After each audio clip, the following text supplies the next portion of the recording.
বাচ্চাটার আপনি কি মা? আচ্ছা, কি বিষয়ে একটু বলেন তো, এবং কবে ঘটনা, কোন জায়গা থেকে ঘটনা? ধরেন আজকে গত শনিবারের দিনের পর আপার সাথে মামাই বাড়ি আইছে। একটু জোরে বলেন। দুলাভাই বাড়ি আইছে, দুলাভাই বাড়ি আলি। দুলাভাই বাড়ি কোথায়? নিজ নন্দন। দুলাভাইয়ের নাম কি? সজীব। সজীব? জি। ওর বাবার নাম? হিটু। আচ্ছা।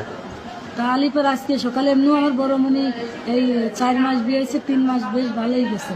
তারপর একদিন হঠাৎ করে কইছে কি, আমু আমার ভয় করতে কইছে, মা আমি বাইরে দিছি ঘরে আলো জ্বালাই, কিন্তু হাসি দিয়ে যে আলো নিভিয়ে গেছে।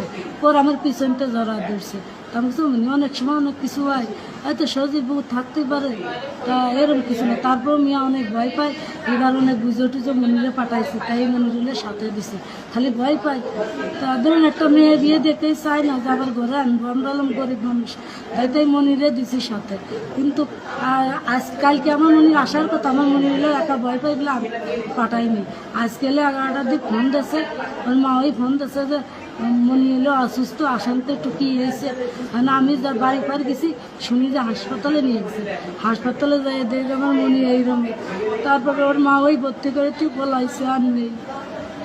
হসপিটাল কোন হসপিটালে? মাগুরায়? সদরে। মাগুরা সদরে।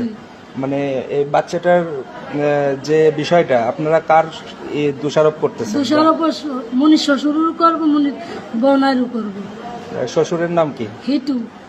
আর হলে ওনার আমার বোন জামার নাম হলো সজীব। সজীব। জি। এই যে ধর্ষণের যে ইয়েটা, আমার মনি বড় মাইয়া কইছে, মা আমার কাছে আমি শোয়া রাখছি, কইছে 2:30টার সময় মনি দেয় যে নিচে ওই খালি পড়ে রয়েছে। আমি ঘুমাইছি, আমি টের পাইনি। এই জঘন্য কাজটা কে করতে পারে? জঘন্য কাজ যে কাছে ছিল সেই করছে, বউ নাই। বউ নাই? বউনের নামটা কি? সজীব। সজীব। জি। তার বিচার